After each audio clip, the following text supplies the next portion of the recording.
Is there ever really a good time to ask voters for money? The school board's own survey of the most likely voters shows a very narrow margin that this levy will pass, 53%. The Ben Lapine School Board and superintendent knew exactly what it was doing when it chose to propose a levy on property taxes in the middle of an inflationary storm. It also knows the chances of getting it passed depend on whether you, the voter, see this levy as a burden or an investment in our kids' future. Let's invest a moment in the numbers that got us to this point. Between 2019 and this school year, that's pre-pandemic to post-pandemic, student enrollment in Ben Lapine schools has dropped a little more than 1,500 students. That's equivalent to the entire enrollment at Summit High School, Ben's largest, or roughly 60 fewer elementary classrooms filled with kids. Because the state pays the district roughly $10,000 per student, this means the state gradually cut funding to the district by about $15 million a year. What did the district do to absorb those losses? Part of this year's budget cycle, we entered into a 3% reduction across all job categories. Next year, if they fund us at what state economists are telling us those numbers are going to be, which is about a 6.5% increase, that would be an additional 7.5% reduction. Possible cuts just announced this year. However, between 2019 and 2024, when student enrollment was shrinking the fastest, the district's staffing was not.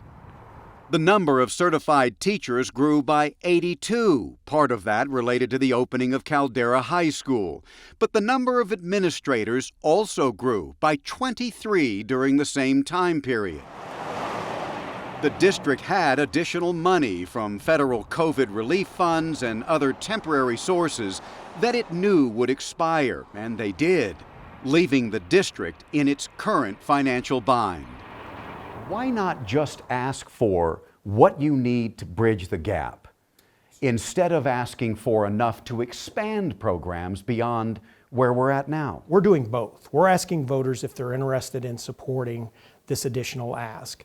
We see a lot of success with our career tech ed programming. We see opportunities to potentially expand advanced placement and adding electives for a more well-rounded experience, K through 12, for all of our students. But there's another elephant in the room, one coming from that same survey of likely voters.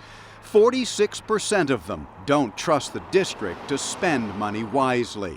Dr. Klugh points to the district's website where anyone can view budgets, spending, and even end-of-year audits of the district's activities.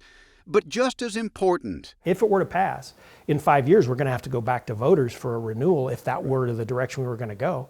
And there's going to be a need for us to be able to demonstrate that we were responsible and good stewards of their tax dollars. And he's right. Getting a new levy passed is the hard part, and most of the Oregon school districts that already have them have had them renewed over and over again at a much higher rate than the one Ben Lapine is asking for.